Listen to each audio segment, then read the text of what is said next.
Hey, welcome to Quick Take. I'm Susie, and this is James. How are you, James? Quit texting.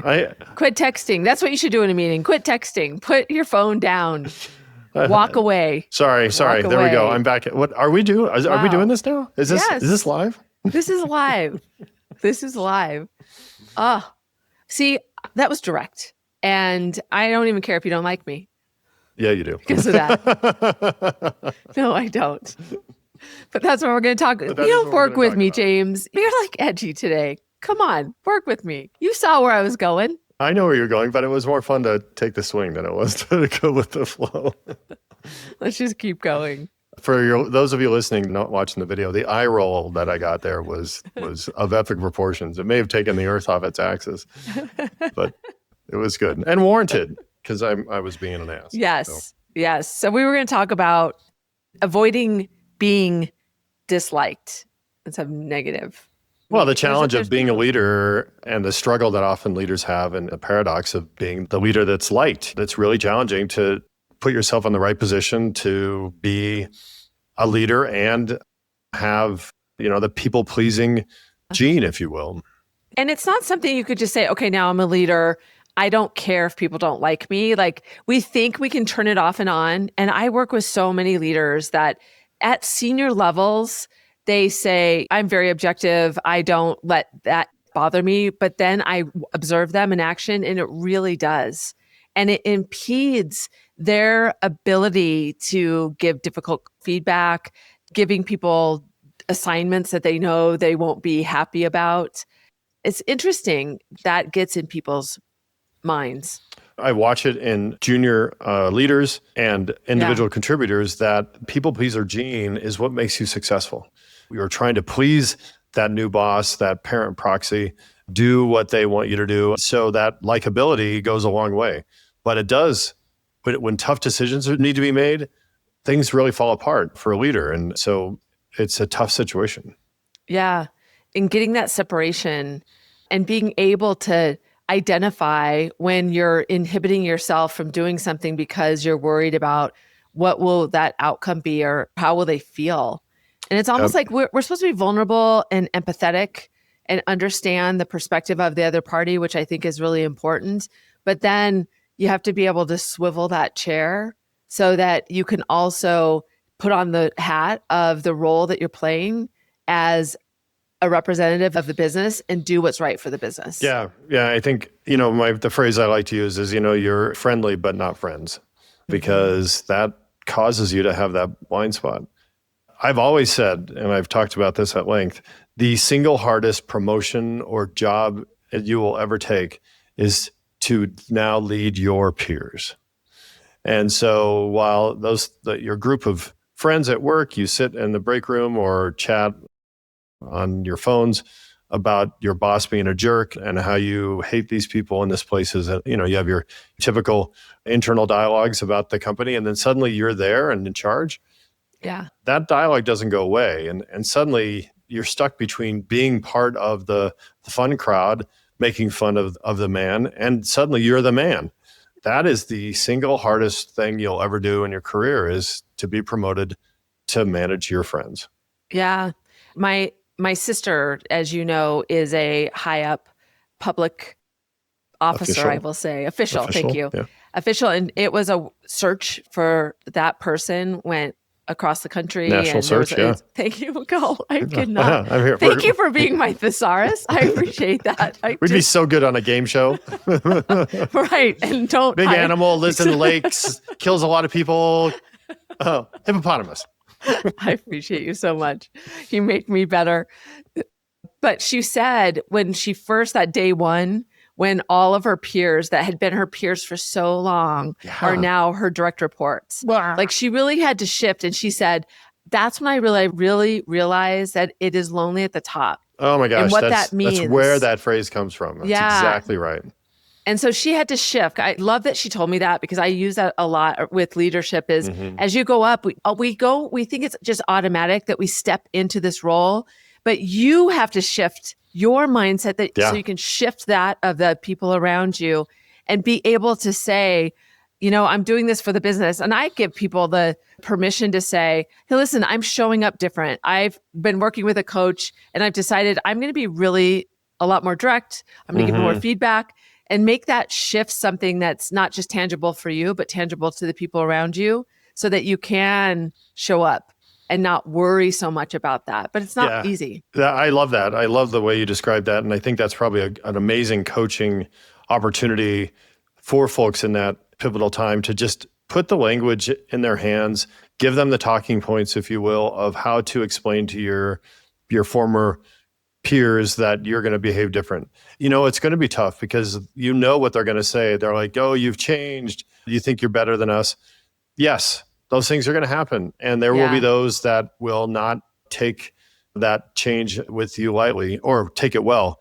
But hopefully there are others who are going to help you and support you and help you along the way. But at the end of the day, as a leader, you've got to be more interested and more concerned about the greater good of the organization and not necessarily being liked. You also have to know how to turn it off. When you said that, I just had somebody I worked with this week who was promoted and everybody around her felt like she shouldn't have gotten that role. And she said that people are complaining to her about why they didn't get it. And I said, at some point, you just have to be like, here we are. I'm taking no more comments. Yes. It's over. It's done. It's done. Yes. There's no unwinding that or unringing that bell. Yeah. And so I think you have to think about that mindset of your own and how do you become intentional that you're not going to allow it to get in your way. Sure. And how do you evaluate those relationships so that it is consistent? Because the other thing is taking things personal often means that as a leader, you're looking through a lens that's different for everybody on your team. And you're not treating them all the same. Right. Because that likability factor might be different for James versus John. Absolutely. In terms of absolutely. how that affects me as a leader. Yeah. And I think that it is important, and we talk about it, about how critical it is that as a leader, you ensure you're looking at things through different people's lenses. How is this group going to perceive this? How is this person going to perceive this? And that type of thoughtfulness and vulnerability is super important.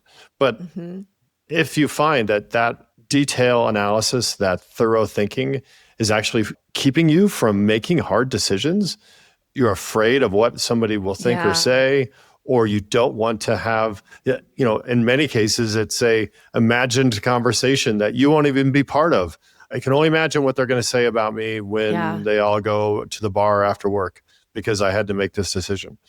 That is a tough place for you to be. And I think research shows that leaders that are more concerned about being liked are significantly less effective for the strength of the group and of the company.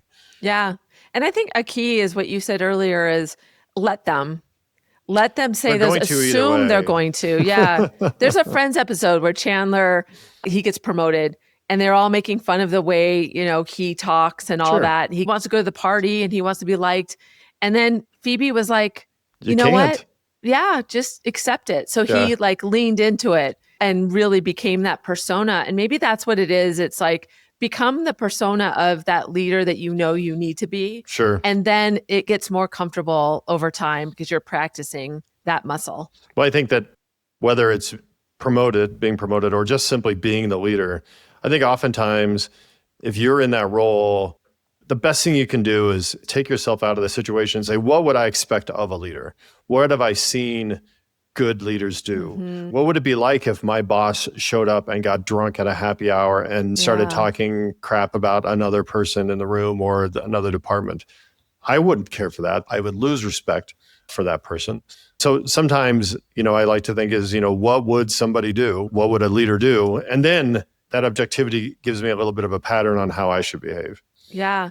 And the flip, I love that because, visualization is so powerful. So if you can visualize the leader that you want to be and how will they show up? What do they do? And you just kind of take on that, how you want to be perceived. I love that. You can look at the negative and the positive of what that looks like for you and what that future self will look like. Well, and I think what's cool about that visualization is many of us, have had numerous bosses over our career.